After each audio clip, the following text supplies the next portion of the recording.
Welcome to YouTube Masterclass. We were promoted today to Coursera professorship, so I'll be Dr. Sheley of Arts from Calarts, USC, and Harvard is still on the roster. Coursera will exchange up credits for using me as a reference. We've got to discuss the midterm, which is next week sometime. We're going to take a week off from classes, and this will be my last hour-long lecture. Give you some time to screen some of these films. Maybe you thought of some of your other films, and if you can't get all the way to writing a notebook about all the films you've seen or listing all the films you've seen, you can write for the midterm a 10-page take-home final, and you can pay to get it graded at Coursera, or you can talk to me in person and we'll discuss what you've written and maybe I can look at some samples. Also, I'm making it very lenient, but for USC CalArts and Harvard students, you have to turn in a minimum of 10 reviews on the midterm. I'm not going to really grade for quality necessarily, although I'm holding you to a collegiate standard, but I'm more looking for information that you learned about the film that's important to how you remember the film, and that's really how film connects with our mind and remembers us of certain pieces of the film that we love so much, and then we can start putting the longer shots into focus. And I hate to say this joke, but speaking of longer shots that stay in focus, that was the whole point of this movie. But we got to back up because this is Orson Welles. In Citizen Kane, we're talking about some of the hottest movies, craziest movies, reckless movies that go on in Hollywood. We talked about contemporary Hollywood. Well, modern contemporary Hollywood, believe it or not, would not be anywhere without Citizen Kane. Now that it's about William Randolph Hearst, we've covered, and that it's about Marion Davies. However, his second wife in Citizen Kane that Orson Welles plays, which he plays a number of different ages, as Peter Bogdanovich informs us. He's 25 in one scene and 58 in the next, and back to 25 again. And let's talk about the narrative being mazed around and shaded around. And Marion Davies wasn't a bad singer, though. She was a really good actress, and one thing was is William Randolph Hearst had this yacht, and he shot at Charlie Chaplin for sleeping with Marion Davies and missed him and killed Thomas Ince, and that's how the Paramount guy died. But because it was almost a no harm, no foul because it was an accident, but it kind of reminds me of how they made that movie Rules of the Game, and at the end that guy takes a plug and falls, and it's the wrong guy. And then it's like, well, that's the end of that movie. He didn't get his romantic illusion taken care of. Talk about romantic illusion in Citizen Kane. I mean, it's the Oedipus story. I mean, come on now. He wants to be back with the comfort of his mother in Colorado, and she gives him a sled, and then she sends him to boarding school. It's like she sends him out with all these riches, but he can only be confined to one space. And we don't really see much of him growing up, but we see Kane as a boy, and as we see these flashbacks, they're told from different characters in the film, many of whom have grown up, but we know at the very beginning of the film that Charles Foster Kane has died, and we know that it was like a tragic death at Kubla Khan. He had that house, which he really had in, I think it was in Malibu or something in California, and it was this big mansion, and he called it Xanadu. And they do that in the film to relate that Kane is talking about William Randolph Hearst, but they leave the scene out where Thomas Ince gets capped, and they don't really mention much about how William Randolph Hearst knew Charlie Chaplin, which is an overlooked detail, I think, that I haven't quite researched enough of, is why they wouldn't have admitted it was Chaplin if they were coming about this from an independent film, and Chaplin had been, although with United Artists, an independent writer and director. Now, Orson Welles did learn from Chaplin a few things, but Orson Welles actually scrapped his notebook and said he's only going to watch Stagecoach repeatedly while he makes Citizen Kane. So he watches Stagecoach morning, noon, and night between takes on Citizen Kane, and that's how he wanted the cinematography to look. So he hired the cinematographer from Stagecoach, And it gives you this feel more in this one of an illusion of everything's in deep focus long take. The audio track to Citizen Kane is underrated. I mean, the score, the sound, the booming gestures of the camera, the swish pans, the natural sound, the dialogue is all fresh and wrapped around itself. The little trinkets with nuances don't bother me because they're kind of this like parody of like irony. It's like a parody of irony is cool. It's like making an exclamation point appear in a film just by doing that. I mean, it's cool, dude, what they do with Citizen Kane. And they take it through high angle booms, low angle booms. And, actually, they're always saying Birth of a Nation is the guidebook as to how to make a film. I say Citizen Kane's the guidebook to make a film because if you see it more than once, you'll automatically want to make a film of your own, but you have an idea that's nothing like it, even though it's kind of loosely based on the rise and fall of the rock star rich in America, which this guy could have been president, but he took a second wife and built her a giant house. And she sang at his opera house bad, and his buddy, played by Joseph Cotton, was writing her a bad review. And so when they were all drunk, Orson Welles' Kane finishes the review, and his wife's angry at him for the rest of their life, even though they live in this huge mansion, and she plays puzzles all day. That's the second half of the movie, told in the middle of the movie and out of sequence. Now, with all the sequences in the middle that have the older ladies and older men, excuse my ageist remark there, but the elder ladies and elder men, but they're still pretty young, and it's after Kane died because Charles Foster Kane has died. So they're going back through that story at the beginning, piece by piece, and there's actually this never seen detective.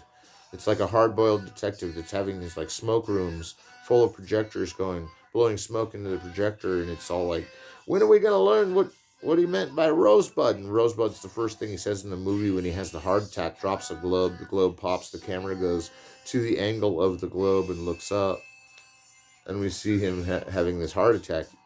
He walks past this hall of mirrors in the later end of the film to go to his death, but he's just seen his wife overdose and she dies. But all this is leading back to that he married a senator's daughter when he took over a newspaper. And when he took over a newspaper and married a senator's daughter, all of his media went and spread out through the world.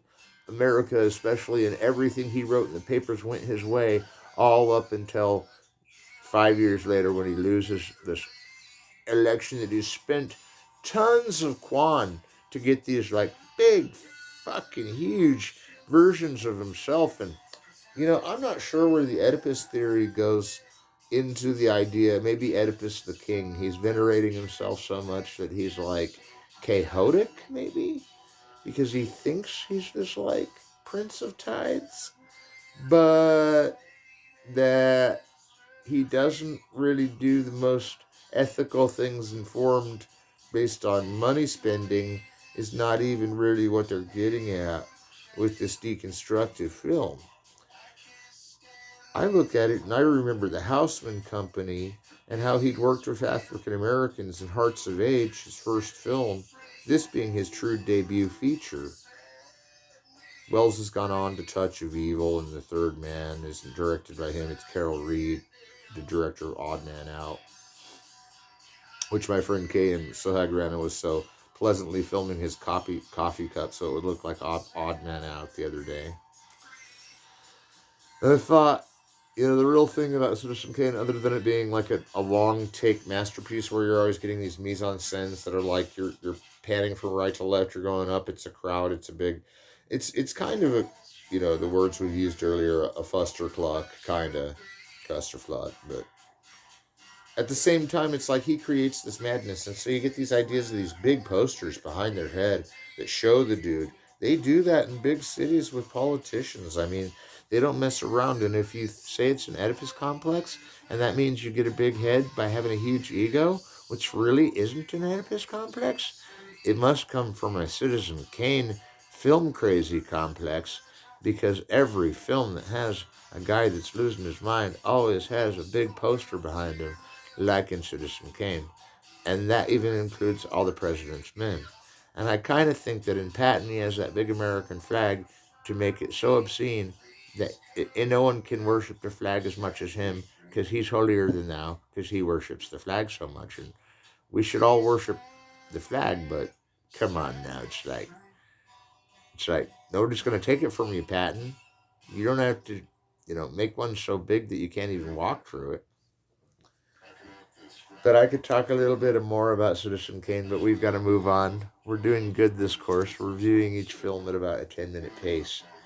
But I'd like to just mention in Citizen Kane the syntagmatique of like diachronic linearity, non-linearity, makes it seem like with his detectives that it's just choose your own adventure, like you're going one path and then the path that you'd want to see next comes along, whether it's chronological or not.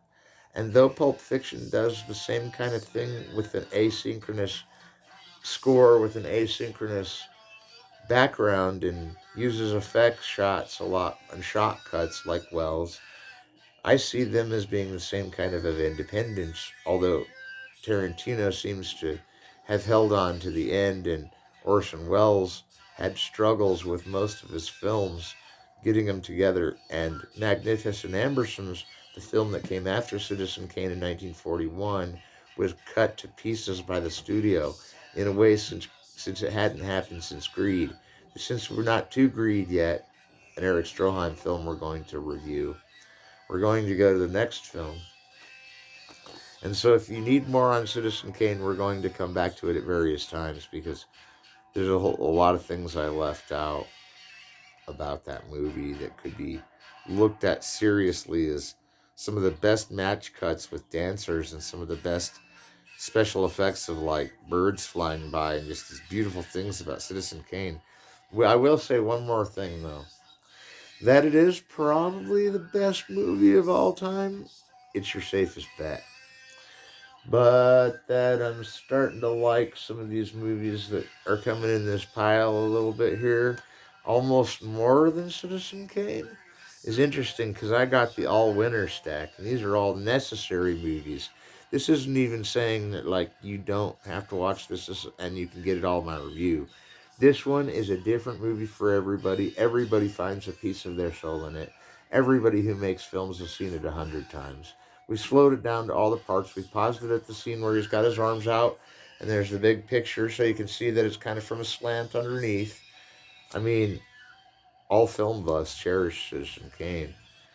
Wizard of Oz, you could argue too much for kids to be the best, but you could also argue too much for kids to not be the best. I'm looking at my favorites right now, and really, I don't know. I could say that, like, maybe Barry Lyndon.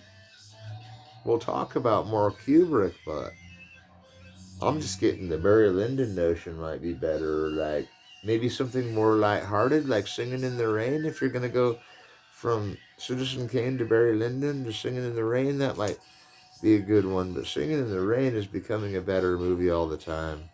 And Barry Lyndon never got bad and gets better all the time. It's the one film we're willing to forgive Kubrick of all his other sins, which I love them all, by the way, from Fear and Desire all the way to Kubrick's Eyes Wide Shut. And we'll talk more about that later. But Orson Welles did independent cinema so well that he got on board with the radio music department, and RKO hired him for Citizen Kane, and his players are all in here. And this is a beautiful disc, and it comes with the Battle Over Citizen Kane, which was where the script kept changing hands and changing ideas, and they were getting sued by the Randolph Hearst. But while he was up against all these conflicts and not much of a resolve with critics and audience, this movie came from RKO's fund of King Kong made so much freaking money that now we can make the film, the carte blanche one, coming from that guy who did War of the Worlds that convinced everybody that War of the Worlds was real. And then you have Citizen Kane. The puzzle pieces all being put in randomly? Or is there a reason for the hierarchy of the puzzle pieces? And why is there a hierarchy of shots that's more advanced than Birth of a Nation, more show-offy than Birth of a Nation? And we haven't just closed the book on that textbook of film and remembered that Kane gets us all the way through theoretically problematically, but to a lesser extent than most dangerous films, picked as the best film of all time. Tales of Hoffman is what we're talking about next, and oh boy, do I have a good review. This is Offenbach Opera, Essential Art House. You can't get these without being a Criterion collector, and I work for Criterion. My movies are on Criterion Online. I'm not a shameless point for my own movies, but my Orgy of the Dead series is 10 parts long, and it's like watching Suspiria on repeat, and it keeps getting slower and faster according to your brain waves. I swear, this is the one where Tarantino needs to show us how to use a remote again. Which contrast and which brightness go where, Tarantino? I don't remember, because you weren't on YouTube back then. We just used to sneak your videos from this dude that was a fan of yours in Clifton. Anyway, this is Tales of Hoffman. And if you're listening to a guy that loves opera, it's me. Now, I love cinema opera. There's a Parsifal by Cyberberg, seen only part of it. There's opera in tons of movies. There's opera in the next movie we're talking about, which is A Clockwork Orange. And I'm going to be booed off the stage for that one, I know, but I'll boo myself when I get to it because it's a touchy matter. It's also a remnant of what I might like better than Barry Lyndon, but I'll decide by the end of the review.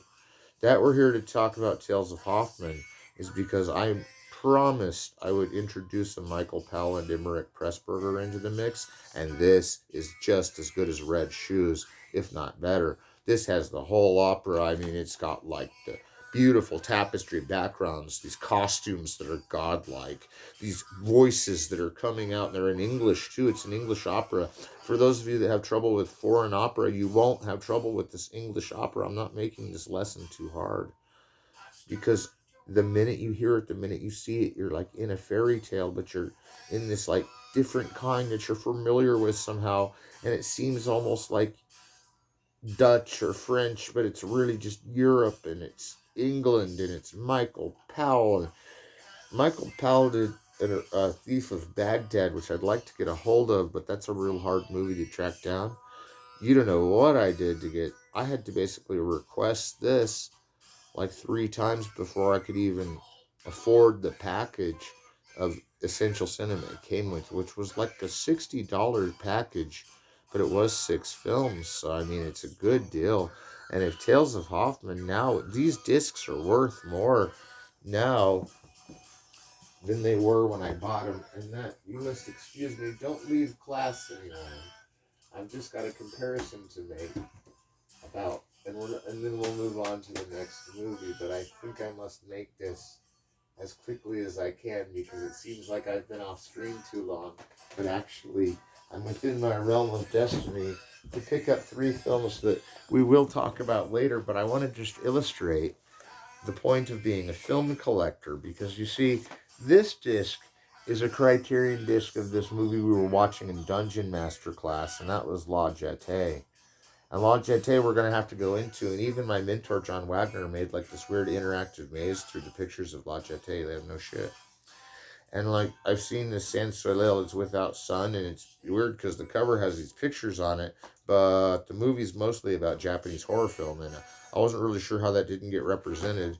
But Chris Marker made the movies, and La Jetée is the one that's the original 12 Monkeys, and it goes back and forth through time, and it's interactive, and we'll talk more about that. But this cost me like $40, man. I'd have paid 50. It's probably worth 60 or 70. If La Jetée goes out of print, which I may be one of the few that even owns this, then this disc would be one of my rarest, hardest to get. Because La Jetée, man, if you know what I've gone through to get La Jetée, it'd be like Pulp Fiction, Battles of Guns to get this, to ever get me to pawn any of these or sell any of these.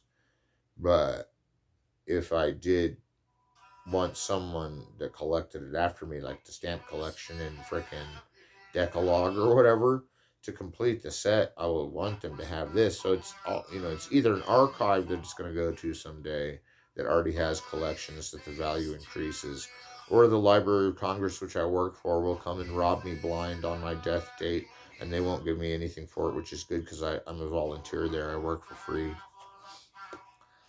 Now, this one specifically, and we'll talk about this one again because it becomes very important in our Japanese study.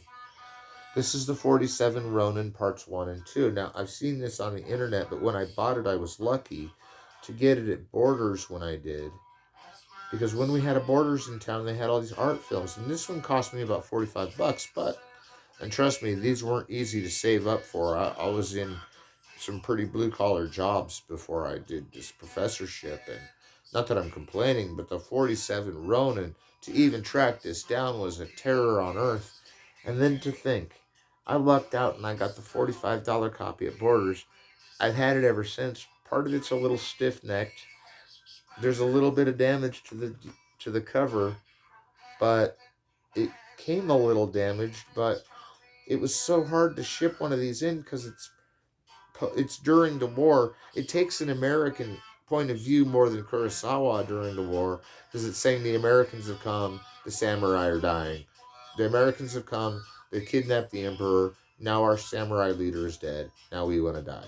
I mean, it's totally an out of context samurai movie by Mizoguchi. And Mizoguchi is my stud of the Japanese cinema. I love Kurosawa, I love Ozu, you know, I love Oshima. Oshima's a little weird at times, like when he did in the realm of the senses and in the passion of the senses, and you think he like jacked the titles around backwards on perfect. Directors doing that all the time.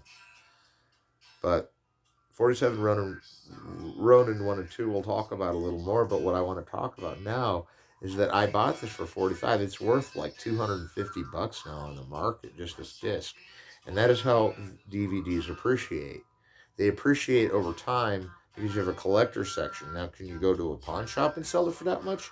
Probably not. It would be like 10% of even less than what you bought it for because it's used.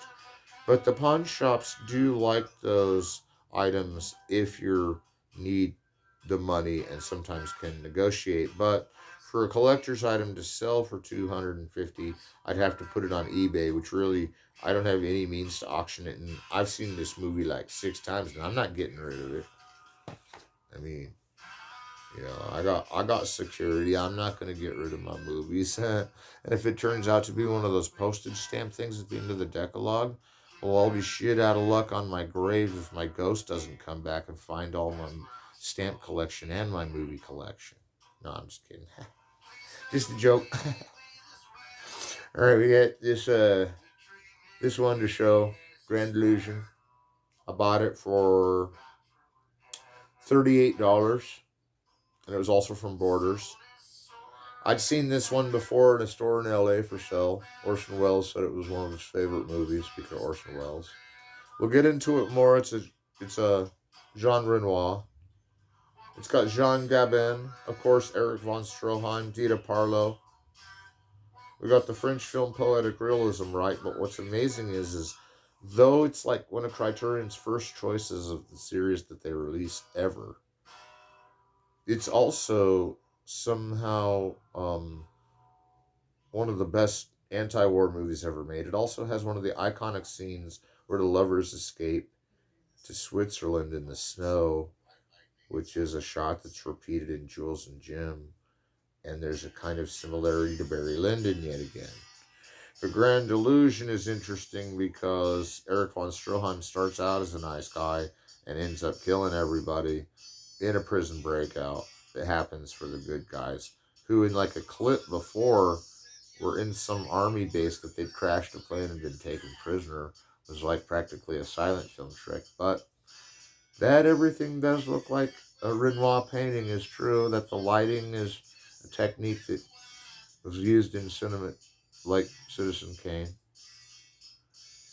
Jean Renoir, his film Grand Illusion, is so powerful, so meaningful, everybody wants to see it, and now it's out of print again. And I don't know how Criterion goes out of print or what they do to go in and out of print, but one thing I've got to say is that Grand Illusion should not be out of print. Does that really mean that with all these movies having so much value because there's hardly any collectors? Well, I don't think that's what collectors want to do.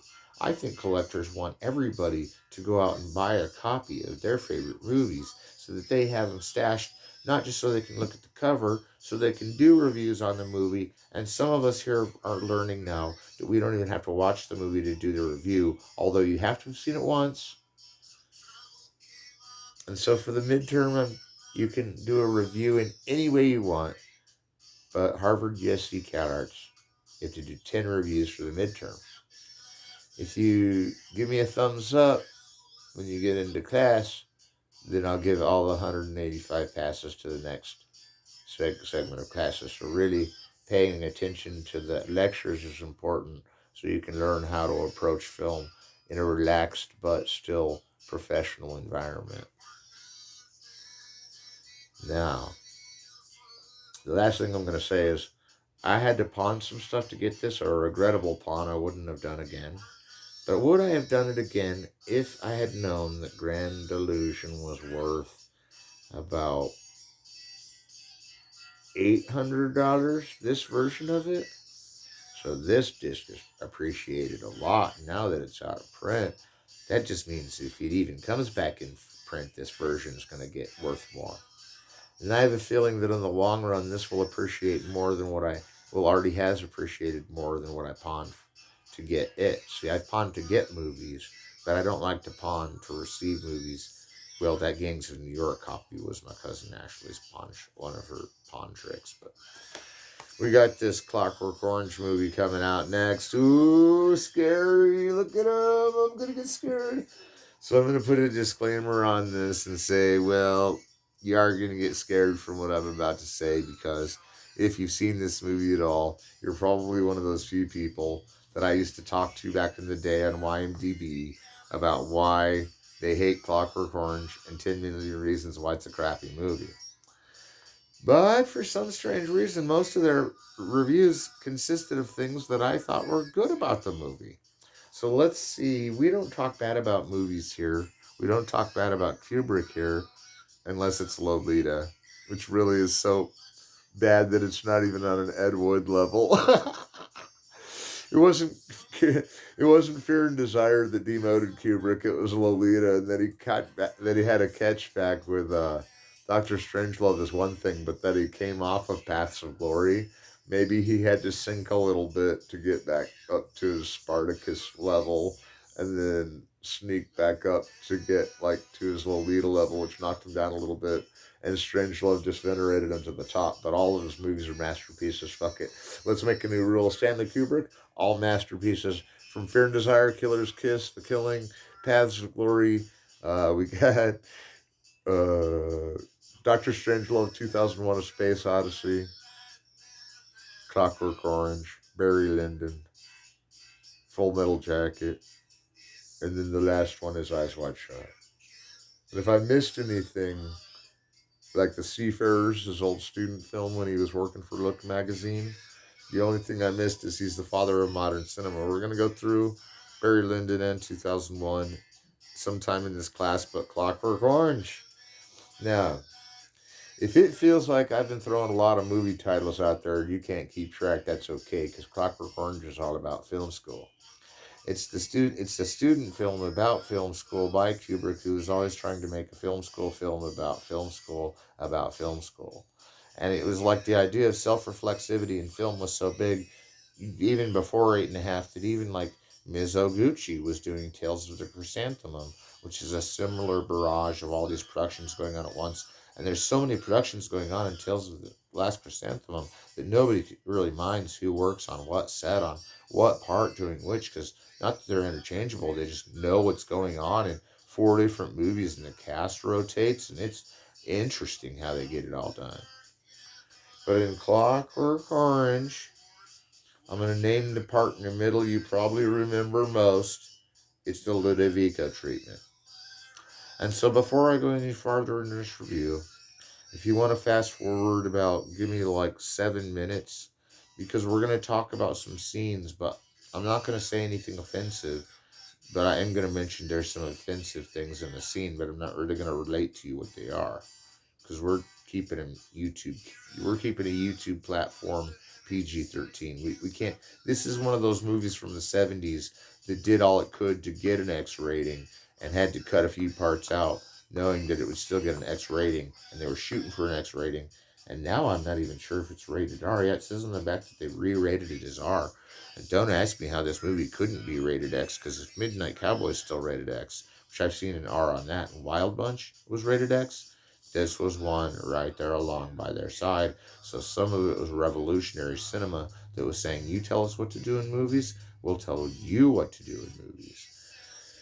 So if the whole movie is taken as a Ludovico treatment, it certainly works, because I certainly don't want to harm a squirrel or an animal, or even a muskrat that's trying to bite my foot. Dude, I wouldn't harm an animal after this, because I'd be so terrified that EIA had either already had the Ludovico treatment, or I saw the scene with the Ninid and it worked on me too, because I'm totally like shy and nervous even when I'm around like people, because I don't want to make them mad. It's like, well, that's how all film buffs are after they see this film. They're like, they feel cured, but if they feel cured, are they back to their old self partying with the mosh pit of orgies?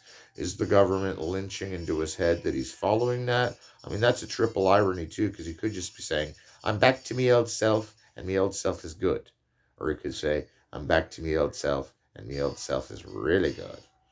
But what it appears to be is something they're putting in his head to make him look like he's involved in things that the Ludovico treatment might have prevented him ever from being involved in. Oh, this is getting good, because now, if you listen to the fact that Malcolm McDowell played this role, and I saw him in person, and he was saying they did smoke a lot of weed while making this movie, but Kubrick made them go off the set. And when Matt Clickstein and I heard this story from Malcolm McDowell, that the actors went off the set and they'd smoke their J's and come back, Kubrick had these weird hypnosis ways of making them feel bad, he said. But he didn't really feel bad, except once when he got yelled at for not being in the scene, almost not on time, which back then, that was the death penalty to actors. You don't show up for a scene on time, the whole movie ends. I've heard projects went as far as Atlantic City, the movie, and ended over that casting rights because someone was late to a movie. And yeah, that does happen. But let's experience Clockwork Orange for what it is. So Malcolm McDowell plays this dude. He's like indulged to violence, and he does mean things to people that kind of want him to, but don't really want him to. And he kind of forces his way into houses, kills everyone that lives there, takes their money, and leaves. He's like some Manson type. He's like a serial killer, but he likes Beethoven's music. Now, if he likes Beethoven's music and has high class, then he's already accepted into the upper crust. Maybe in spite that he's a killer, but he's kind of an undercover serial killer. He doesn't want anybody to know his identity. But he has costumes to change into just to make himself look more savage.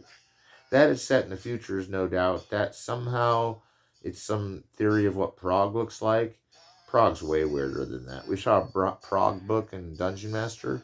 Prague is a lot stranger than Clockwork Orange. I mean, if Kubrick was there for a day and that was his excavation of what Prague is, then be my guest. But that there is an interesting scene where Alex, his name is in the movie, but his real name is Malcolm McDowell. When he, and his last name is DeLarge, when he goes to this record store, in the movie, in a corridor shot, it's one of the most beautiful corridor angled shots I've ever seen. It comes around these neon lights on a wall at this mall that I just want to be a future mall. It's not dystopic. It's beautiful. Hasn't been bombed like in Brazil.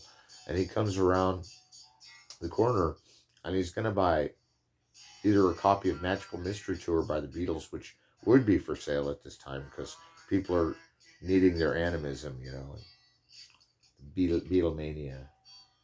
And then there's like a copy of 2001: A Space Odyssey, which I thought was weird because that really is the film that comes before this one that is better than this one. But this one's a good compensation because we even have a scene in which the Droogies, his partners and him, beat up an old man just to start sputtering out of outer space. That they do it unfairly is true. That all the violence is aestheticized and brutal is as true as any other X-rated film. That by the time the violence gets his droogies to turn on him after he's already cut their hand up and throw him in a slow motion Beethoven river, They're still going down for being Londonites, and they're taking him out with them. Only this time, the plan is take out Alex because they smash Milk against his nose at a place they're going to attack, as though they're going to rape the chick, and he kills her with a giant. Uh, yeah, he kills her, and it's offensive, and it's toxic, and it's exploitive, and it's like, do we even want to be his friend? And then yet, when the glass milk hits him, you're like, then his friends will get away with it, who are even more guilty of all the crimes, and they'll just take off. And we find out in the second half of the movie they become cops. But since he's been through the Ludovico treatment, he can't fight him off. Now, that's the scene where he said he was underwater for a long experience of time, Malcolm McDowell. And he tricked Kubrick into thinking that he needed more breath, and that he was laying limp after that. And Kubrick was like running down there from off the set, and he was coming down to see if he was okay. And he's like, "Gotcha."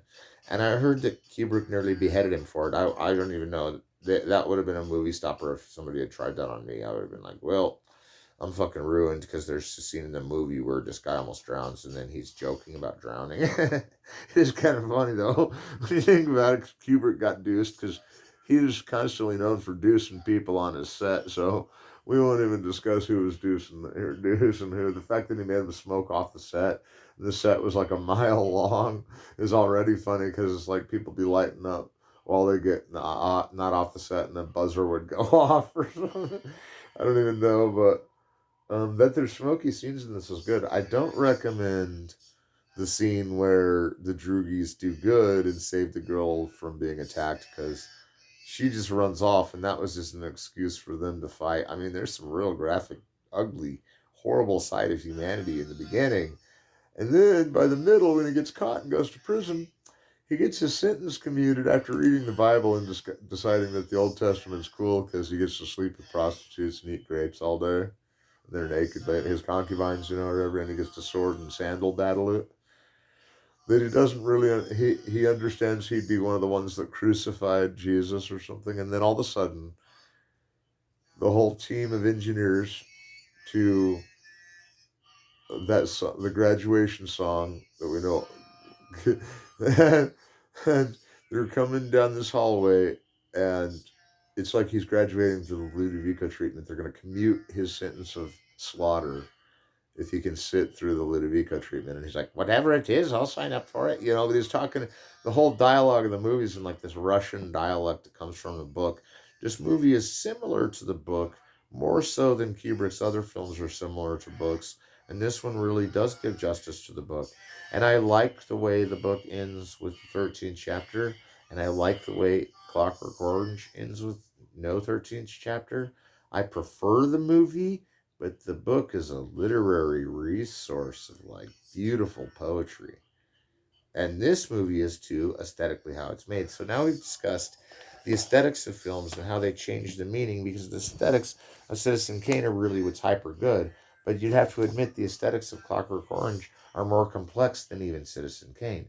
The shots are more complex, getting the angles more complex, making it look comic book surreal is more complex, and making it as drawn out as possible on the special effects and stuntmen, as well as going through all the preparation for the movie, is kind of what I'm arguing is the Ludovico treatment, because it's newsreel footage and footage they made for it in the movie, and what we see of it is the sex and violence that comes out from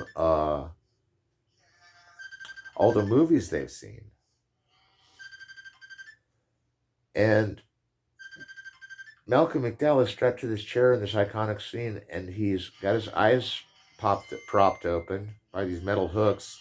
One of those hooks actually scratched his eye, but he said he was okay. And then he gets this thing strapped on, and there's all these guys in the back room. Now, I don't know if they're playing Beethoven on purpose, but you got to understand one thing about this movie is one of the horrific scenes early on happens to sing the song Singing in the Rain.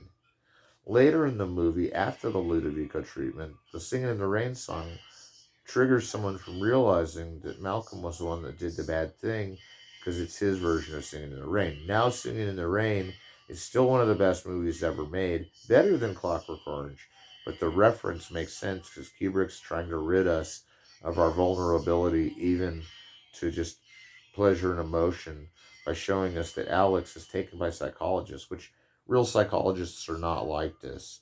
And this may be another point of conjecture for the film. I don't necessarily blame this on psychology at all, but that most psychologists do take it as a social warning film is cool with me. That most people don't like it in psychology because of the brutality of the images, even the smash cuts that you don't know, see anything happening for real, but you piece together that it's just violent images, which was kind of what Beethoven was going for, but they weren't really mixing Beethoven into the set just because the Ludovico treatment required it. They were just showing a film with no soundtrack to get him totally conditioned response, coordinated hypnosis, so that he would never fight with anyone again and never take advantage of a woman again. And the weird part about it is it works until he gets into his first several scary confrontations, which is with all the people he screwed over or already screwed over him, like his family, and then screwed him over again. And we still love to watch this guy. And we still are kind of rooting for him when his friends are beating his head off in that scene where he's got his head underwater in a little river thing, in a stall. Stall. It's like not a river; it's a stall. They bat his head down into the stall, and I just think that Clockwork Orange is going to rank up there with one of my favorite films. Not because everyone hates it because it's controversial, not because it's less controversial now with all the tidal wave of more offensive movies we've had out these days.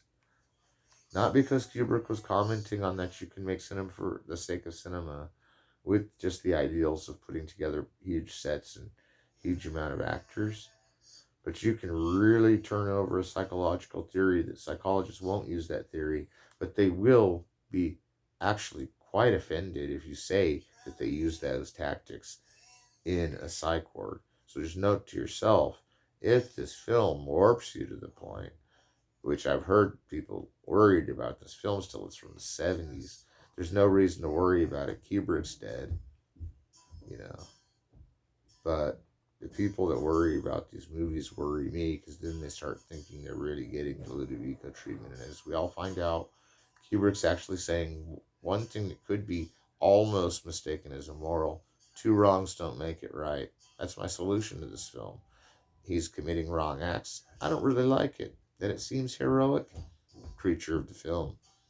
But that the last part is a Ludovico treatment so demented that I would never, ever incur that on anyone, nor would I ever blame a psychiatrist ever for putting me through anything like that. Because some of that war footage and horrible sex footage is the very thing psychologists think we need less of to get it out of our mind than to fill our minds with it. And that Kubrick's not really playing a sinister trick on that is true. But the Beethoven score gets in there and causes him to almost take his life because it triggers with the Ludovico treatment is kind of the same thing, technique that Kubrick's using with Singing in the Rain, when especially the end credits after he's cured all right in his orgy, Singing in the Rain plays. And all the primary colors are given off, and those are what psychologists ask people if they can see the color the same way. So, I see we have enough time for two more films, so I'm going to go for it and say that we end class in about 15 minutes, maybe. I don't know. We'll see where this takes us. This is getting towards the end, though, and we've got Robert Bresson again. And I think I had mentioned some things about Robert Bresson, but I might as well tell you now. He's the third greatest director after Griffith and Hitchcock, and I'm talking about of all time, and that includes Orson Welles and Stanley Kubrick on the top five. But Robert Bresson is the only French director that makes my top five, and I'll tell you why. This film is one of his masterpieces, and this guy can confirm that all his films are a masterpiece, from Street Angel to, I'll just name them out of sequence. There's like Four Nights of a Dreamer and A Gentle Woman, and there's Mouchette, and there's Pickpocket, and there's Diary of a Country Priest, and there's this one, Oh Hazard Balthazar. There's Joan of Arc, there's Man Escaped, and Devil probably, and L'Argent. And I probably missed something, but I was pretty close on all the Bresson films. The reason I bring them all up is because they're all masterpieces and they're all made masterfully. And I finally resolved the Devil probably having that scene with that animal getting hurt. He was trying to show it in the same way to make a difference for Greenpeace. He was trying to be so Greenpeace that he's showing these tragedies with animals that shouldn't, they're endangered species. And just because he shows a bleak picture of an animal hurt, this time it's not electrocution of an elephant, it's somebody killed this creature. That's what's going to plague this world with things even worse than the devil. And if you want to know the honest truth, someone that hurts an animal really is worse than anything, but don't even compare him to the devil, because the devil has a devil dog that he'll unleash on anyone that hurts an animal. All right, but anyway, speaking of the devil, this is at random Balthazar. Now, Balthazar is a religious word only in the sense that it's a name given to one of the wise men that were at Christ's birth. Now, this is a Christian film, and the best review of this film is by Jay Hoberman, who loves this film in spite of his atheism, and the film's latent heterosexuality doesn't bother Jay Hoberman. Now, this film by Robert Bresson teaches the Bresson way that I'm going to explain to you. It's non-professional actors, natural lighting, cheap film stock. If you'd have to use expensive, you can, which he did expensive film stock for most of them. Okay, so only a few takes of everything to get the shot. Meticulous practicing beforehand till the whole thing's memorized, practically, even the movements and staging. And then you've got the minimalism of only showing parts of things, like synecdoche, like where a small part represents a whole. That's a lot in Man Escape, like where the guy's tingling the keys against the rails. You kind of see the key and you know it's the guard coming whenever you hear the tingling of the rails. That's the David Bordwell observation, but I noticed something at random Balthazar. It's actually linear. When all other French films were going non-linear about 1966, with Masculine and Feminine and two or three things I know about her with Godard, those are non-linear. They go back to front to back to front. Alhazard Balthazar is about a donkey that has a female teenage girl that takes care of her donkey. And if they aren't like Heidi in the classical Hollywood tradition, an orphan that just wants to take care of her animal, I mean, if this isn't the yearling, the tenderest thing I've ever seen, it's like, what's better than Jesus? Having an animal and living in a farm in France and not ever caring about life. Only that because Balthazar's a wise donkey, he gets sold to the carnival for teaching math lessons in one of his adventures. It seems random where he goes, and it kind of is, but that it follows Balthazar's age as it goes probably means they shot the film as it went so they could keep track of how old the animal was as they shot it. Now, that I'm not so sure that there's time gaps like that, matching the time gaps that they had the animal on the screen, probably not. But that it even remotely seems that way, which we're talking about a form of cubism and minimalism and synecdoche, that really gives me this feeling they're trying to tie Balthazar with his aging process until he dies.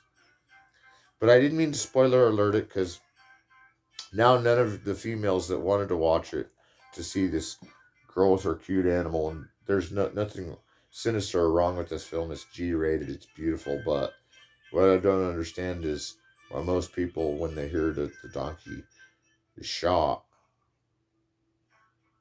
by poachers, it ruins the movie for them. Well, it didn't ruin the movie for me. I was like, that's like saying I'm cured all right ruins the movie. Or the end of Tales of Hoffman when everything goes ballistic and everyone's dancing on the ceiling and everyone's bouncing back and everyone's dancing in that. And I forgot to mention the dancing props and architecture of Tales of Hoffman are absolutely fantastic. And I don't recommend any other opera than Tales of Hoffman on film now that there's a good Magic Flute by Ingmar Bergman is true, and several other operas on film are good. I mentioned Parsifal, but this one takes it to the let's make a movie opera. And besides Rocky Horror Picture Show and some Spinal Tap things I've seen, it's hard to make the theater show, the opera show, like a movie like Ken Russell would make, like Tommy. And you see this opera kind of merge out of the stage and kind of merge into this realm of its own, and the camera makes it seem like this endless fantasy is being built while it's built, hanging off from the sides like it's floating in the clouds, like Thief of Baghdad. But here we are. And Tales of Hoffman also proves Michael Powell has an eye for color. Real eye for color. Let's check that out. But Il Hazard Balthazar is the modern film that does only natural realism in its unprofessional actors. Theatrical, maybe not. Documentary real, definitely. Done on the fly, done for a low budget, sure, why not? That it was easy to work with the donkey and they didn't really kill the donkey in the movie, perfect. So that leaves us with a reboot on one more note, and then class will be over, and you can all go to the bathroom and do whatever you need to do and smoke a joint or whatever. But I'm going to smoke a little bit of weed before bed. But I want you to know this masterclass was picked up by Coursera. It goes out to USC, Harvard, and Calarts. Why USC? Because that was my first school, and that was where I got my D.W. Griffith chair, and they wanted to hear me talk. And so, unfortunately, as though I haven't already written hundreds of pages about Griffith in my renowned critical work, um, I'm not going to cover it as deeply as I probably should to prove to the chair that I'm going to take it all the way with Griffith. But that there will be, there will be a Griffith discussion that will go down, and we might even avoid Birth of a Nation on it. I don't know yet. We're going to try. We're going to try to avoid Birth of a Nation when we can. I think Citizen Kane is our best point of avoiding Birth of a Nation when we can. Because even though Orson Welles plays Othello with blackface, it certainly wasn't with the same scrutiny that was making these blackface guys into Klansmen back into blackface guys. When the blackface guys ruined Birth of a Nation, Othello's watchable. It's a mistake that he should have known from John Houseman, that John Cassavetes' Shadows is way better than even Citizen Kane is arguably true. So we got to be careful on where we shift our power. And then, is it good that John Cassavetes directed as a white man and directed a black movie, and these guys from John Houseman's theaters are all, yeah, but isn't he the white savior? And the white savior in Othello is not even that. He's a condemned black guy, so he's got to be played in blackface. So again, we come to something like Citizen Kane and go, well, it doesn't have blackface. And it's about the achievement of mankind. And it's about where we go in life to do what we want to do. And it's about someone who turns nothing into something. And it's an empire. Does it all for his wives. Does it all for his kid. We don't see much of his wife's first kid after he ditches her and stuff or whatever happens. That he lives as a rich man that does what he wants. That's what, God bless America. That he's a little rowdy and probably still would have been redeemed even if he had killed Thomas Ince, which was a paramount tragedy and seems almost like a murder. That makes Hollywood Babylon go, why did they all forgive each other? Oh, it was an accident. I meant to kill him, but I didn't. Oh, glad you didn't kill me, chum. You know, cat's meow kind of stuff. Peter Bogdanovich. But that he chose to shoot in black and white, got carte blanche, guarded all of his reels of film when he was editing the movie, guarded all the processes, kept all his secrets, totally ripped off Stagecoach and made something out of it that will become Rio Bravo. And then Oedipused it just by putting that huge picture back there, camera angle from the broken globe. Oh, the sled at the beginning of the movie that you see him in this window shot is a deep focus, actually, where he is really outside in a snowbank.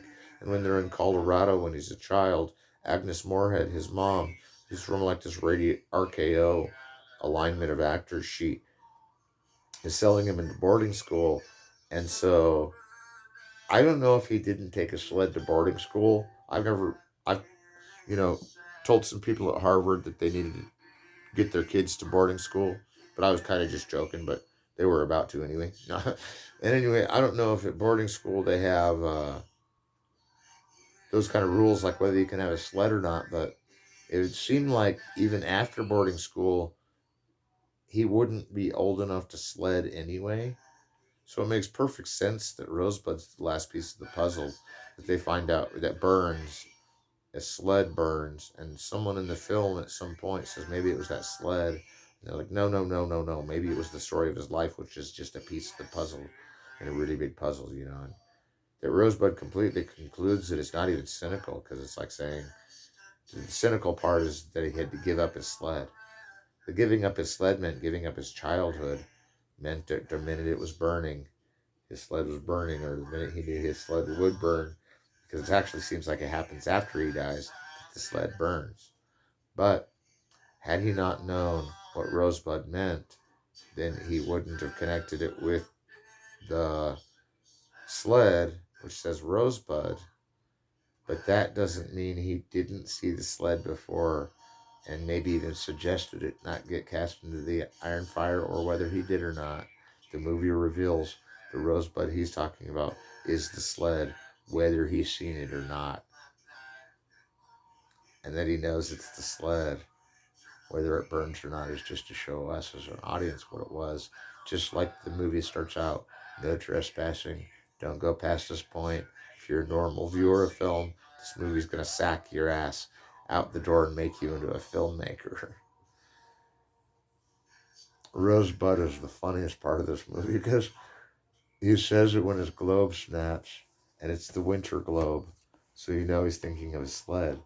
The trick Orson Welles did on all of us, even me, was that he proved that he may not have seen his sled burn, or even his sled in his house, and subtly that makes me think it's cynical again, and that he didn't know it was his sled, but kind of was reminded by the snow globe. But if there's anyone out there that knows whether he knew it was his sled, Rosebud, or whether it was put to fire because of his orders, or whether he saw it and threw it in the flames and said, I'll never have my childhood back. But I take it as a loss of childhood back, with kind of that whole, this is where all the collecting films throughout this film are culminating to, and he's in sync with something that he's about to die of, not sure why he lost it or why he'd get rid of it, even though after boarding school, he could only be a politician, which he ruins with his second wife. And that kind of makes him seem unsportsmanlike when it comes to sledding, but he's already too old to sled. And, for all we know, he threw it in the storage, and as it gets burned, we get the feeling he didn't know that his sled was burning, and he probably did know Rosebud was his sled. Just from seeing that shot in the cabin and out in the snow, you can see he's staring right at his sled.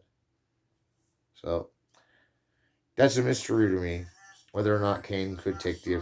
I think we'd have to discuss whether that means Orson Welles, all his films would have to be perfect, and that we know the studio chomped, thrashed, and destroyed nearly most of his work proves to me that maybe Othello was even a good movie.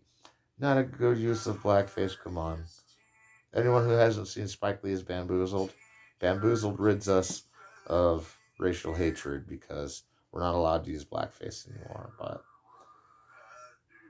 I just want to tell you there's a theory in Revenge of the Sith, and I won't go into it now because there will be a Star Wars class later on that will talk about all 9 movies, or as many as we can in an hour.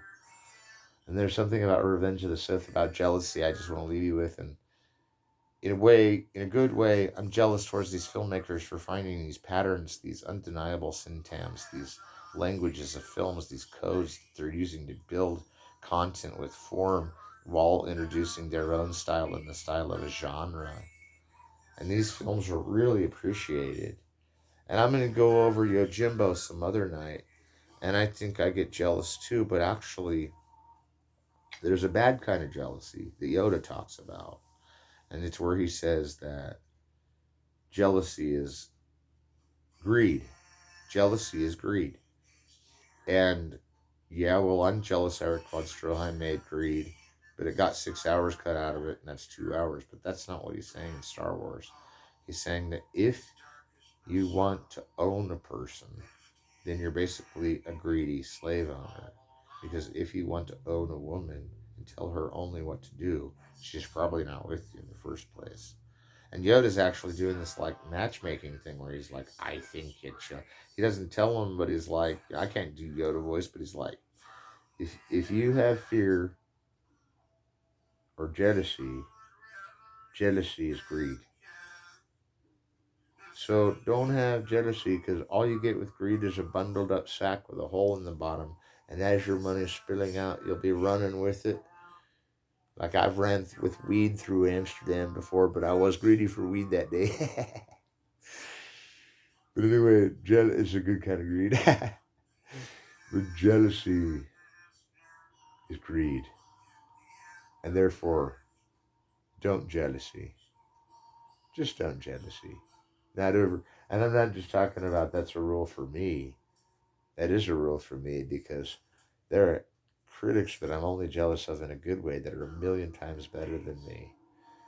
And I don't think any of them would be too jealous of my situation where I have to refill all the reviews within a new way. But that I am conquering it for Coursera is working out. So remember, one more class till the midterm. And as you part today, the midterm, I'll just remind you, is open book. It's 10 reviews. They don't have to be a full page, but we need to type it at least 6 to 7 pages. It's Harvard USC. If CMU wants to take the course, I might be able to slip through a policy and get them a mass comm credit. But Coursera is going to take care of Calarts, USC, and Harvard's version of the stack. And someday these will all be great scenes that they use in a whole Harvard package. Or maybe it's just you're taking the class now.